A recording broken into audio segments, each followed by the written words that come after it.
नमस्कार मित्रों। तो आज हम बात करेंगे डायमंड है उसकी प्राइस है वो कैसे डिसाइड होती है।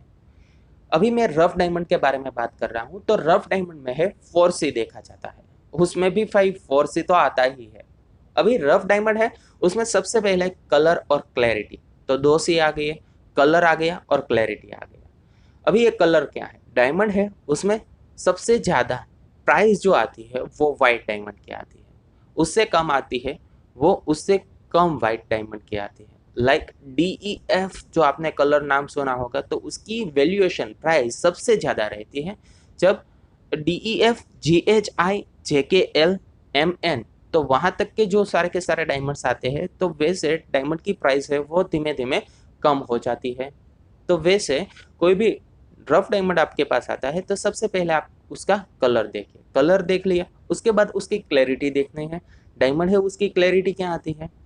अभी डायमंड है उसमें भैया VS1 क्लैरिटी का डायमंड आता है, VVS1 का आता है, SI1 का आता है, I1 का आता है।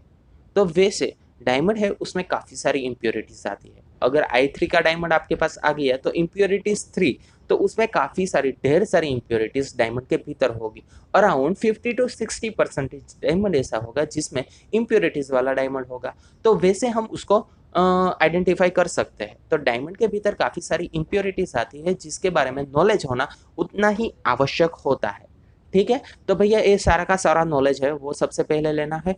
कलर है, क्लैरिटी है, दोनों के बारे में हमें नॉलेज मिल गया। उसके बाद हम कट और कैरेट साइज की बात करेंगे। अगर डायमंड का कैरेट साइज जितना भी बढ़ा उतनी उसकी प्राइस वैल्यूएशन ज़्यादा रहेगी। एज वेल एज उसका जो कटिंग है वो डबल का डायमंड है तो उसका प्राइस वैल्यूएशन उतने हिसाब से आएगा। लेकिन उसका अगर आपने कटिंग या फिर उसका मेकेबल है वो शेप में नहीं है तो उसकी प्राइस वैल्यूएशन थोड़ी सी कम आएगी। तो वैसे डायमंड है उसमें 4C देखा जाता है, कलर क्लैरिटी, उसके बाद कट और कैरेट वेट, उसका वेट कितना है, सेंट में कितना है, कैरेट में कितना है डायमंड। तो वैसा डायमंड हमें सबसे पहले आइडेंटिफाई करना है और उसके बाद ही उसकी प्राइस वैल्यूएशन है वो हम सेट कर सकते हैं।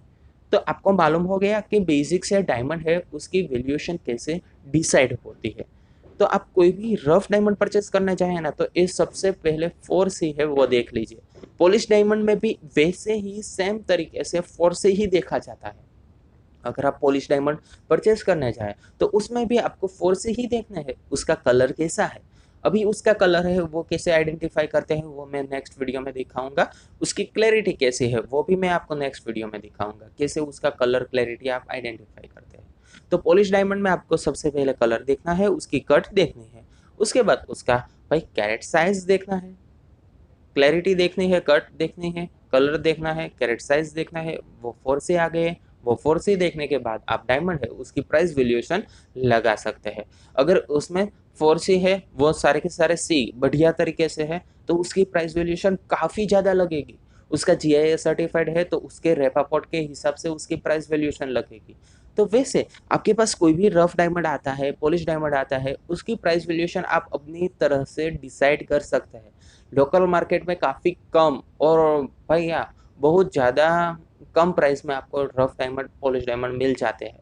लेकिन आप सिंगल डायमंड परचेस करेंगे, ऑनलाइन बेस से आप परचेस करेंगे तो आपको उसका काफ़ी सारा दोगुना तिगुना प्राइस आपको पे करना पड़ता है।